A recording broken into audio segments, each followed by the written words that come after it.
Good morning. It is very foggy today, but I am out and I'm about and ready to share with you some thoughts about true words today.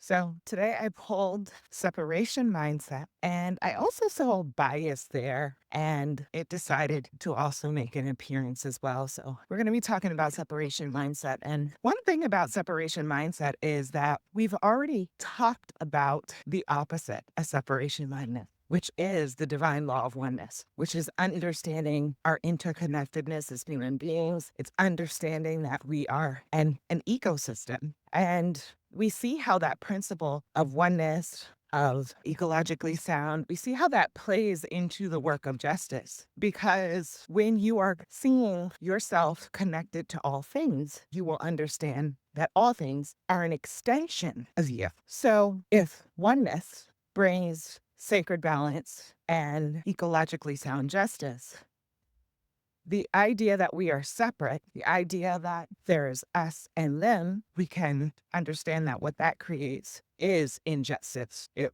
causes this way of being that says no one else is important except what I deem important. So, separation mindset, I have said in the past that I believe that it is it is the root cause of injustice. That and scarcity mindset. Scarcity mindset is when we think that there isn't enough. There isn't enough in the world. There's not enough money. There's enough water. There is enough land. And those two operating together, scarcity mindset and separation mindset, are a perfect combination to bring about injustice and disparities. Because when we're in this place of seeing people as separate and we, have this feeling that our needs are more important than others, and then when we have this belief that there isn't enough scarcity, that scarcity exists, we're also still in separation mindset, mind you, because we are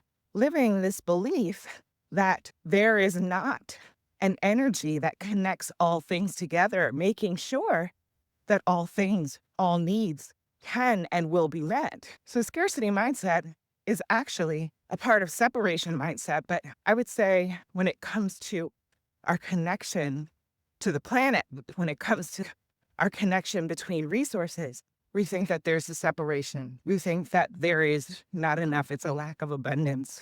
So as we kind of focus on separation mindset, think about the ways in which we have demonstrated this belief in government, in our relationships.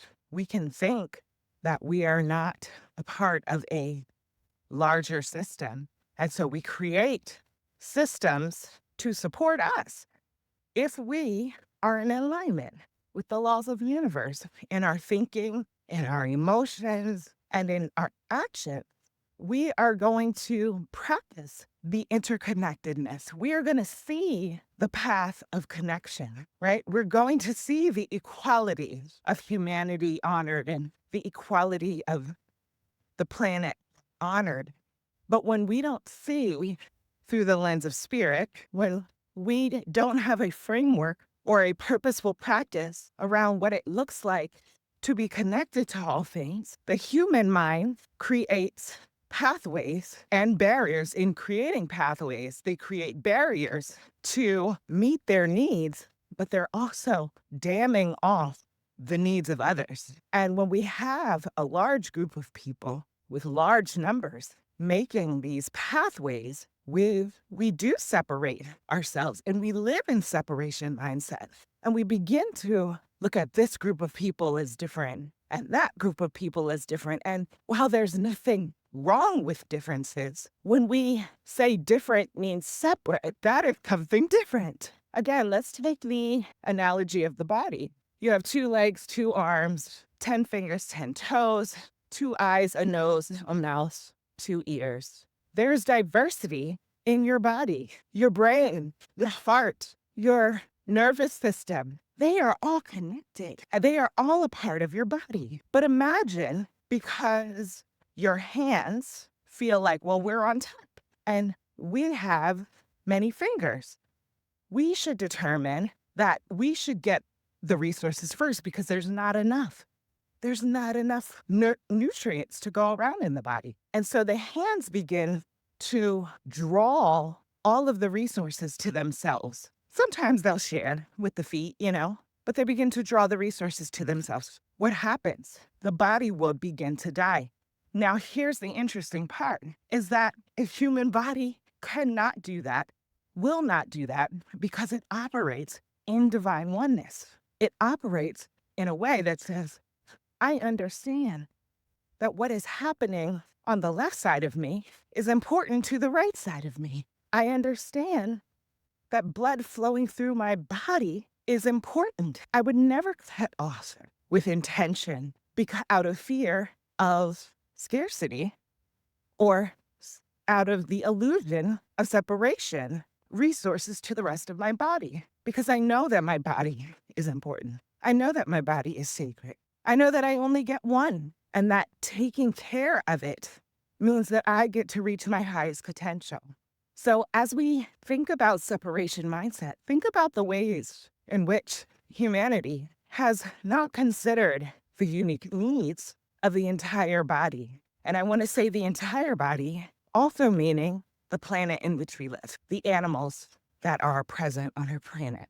They are a part of Gaia. They are a part of the Earth ecosystem. And when we do things without consideration for the entire body, this looks like choosing pollution because it can make the part of the body that is human wealthy. This looks like choosing to ignore the unique needs of certain communities or denying that certain communities even exist because it makes another part of the body feel uncomfortable or insecure.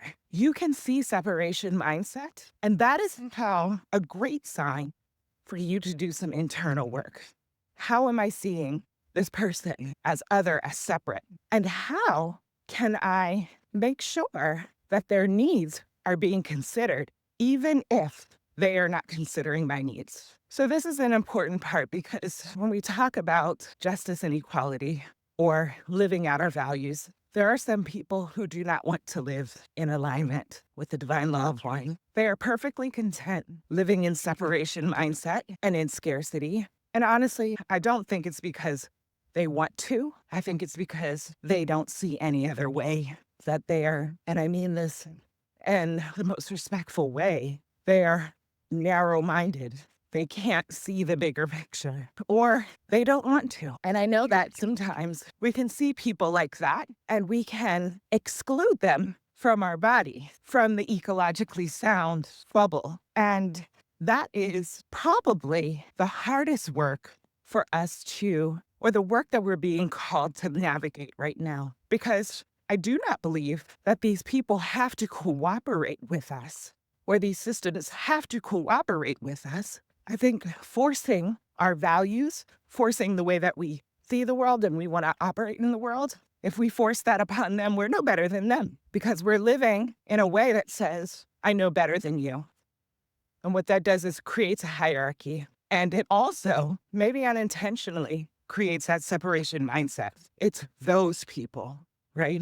So how do we create the world that we want? How do we operate in our values without excluding those who currently can't see the possibilities, can't see the benefit of living and practicing oneness? Well, what we need to do, from my perspective, is that we leave space for them. We don't force them into what we believe and what we see. We hear them. We hear where they are, and we honor that perspective.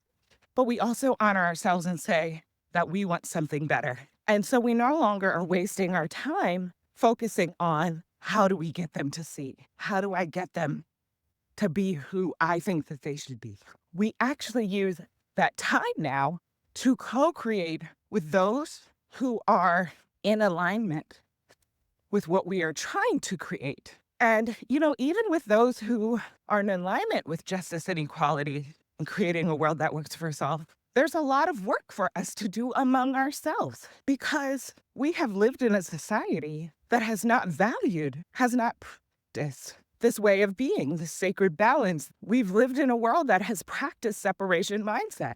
A lot of that still lives within us. And so instead of trying to convince those who are content in living in separation mindset, we must partner and collaborate with those who are willing to learn and practice a new way of being. And we must hold one another accountable and do the work of supporting a new way of being, supporting oneness mindset, and a practice that does not promote creating disparities through separation thinking.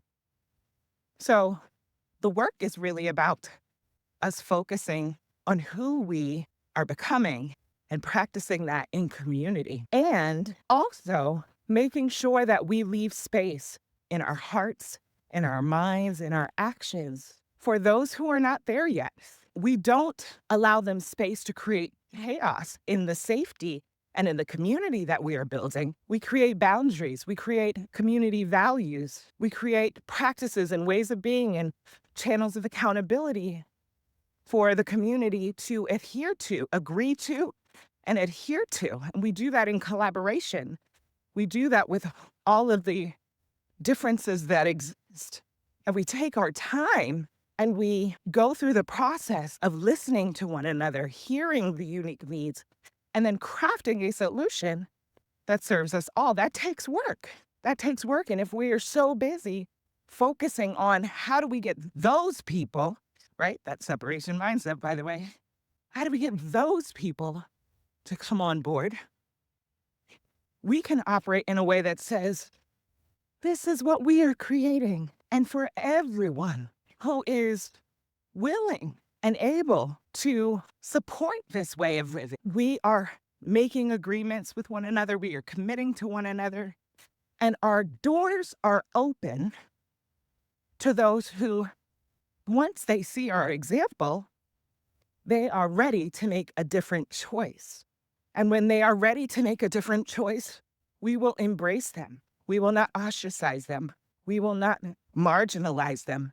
Their needs will be important too. And I think it's also important to recognize what is the silent need that is not being spoken by this group of people who aren't ready to join community, who still want to operate in separation mindset. And I think that, in social justice work, we all have different roles. There isn't one role and everybody does that thing. The only thing that is a role that everybody plays is being in their personal work, being in their personal practice of justice and equality in their mind, their heart, and their actions. That's the one thing that we all do. But we have people who are here to teach, and we have people who are here to create different types of systems, banking systems, insurance systems, community planning systems that honor everyone with equality. And that's hard work. We have people who will be in service to others. And when I say be in service, I mean like doctors and lawyers and people who work at the supermarket and people who fix houses and build things. When we think about building community, we have to think about a community that can sustain itself. So we need everyone to play their unique role. There will be storytellers and history keepers. And those storytellers and history keepers have to be operating in a oneness mindset, oneness practice, a practice of sacred balance, so that we can have history that is taught from each lens, from each community of people, different ethnicities and cultures and ways of being, that all of those things are held with equality, that they're not separated in a way that says, well, this is normal and this is not. It's really about how can they understand the unique beauty, kind of like a salad, all of the delicious pieces that give depth to this salad, and honor all of those things with equality instead of putting everything in a blender and making it a soup where the textures and the flavors kind of all come together and you can't tell any difference between them. This is how we practice oneness mindset. This is how we observe separation mindset.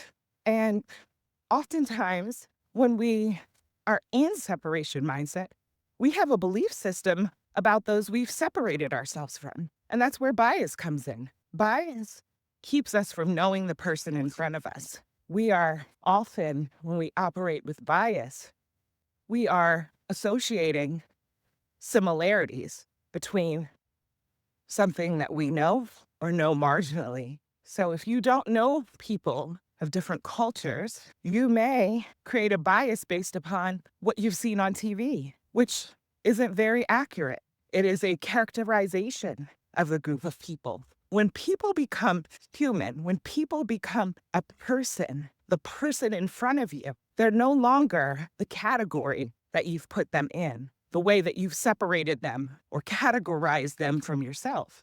They become a whole individual with dreams and hopes and a family and a divine purpose, a unique way of being that we can learn from, that we can appreciate, and that is absolutely needed in the world. So today I would like to encourage you to witness the ways in which you separate yourself from others. They may be very subtle or they may be very visible. Have a great day.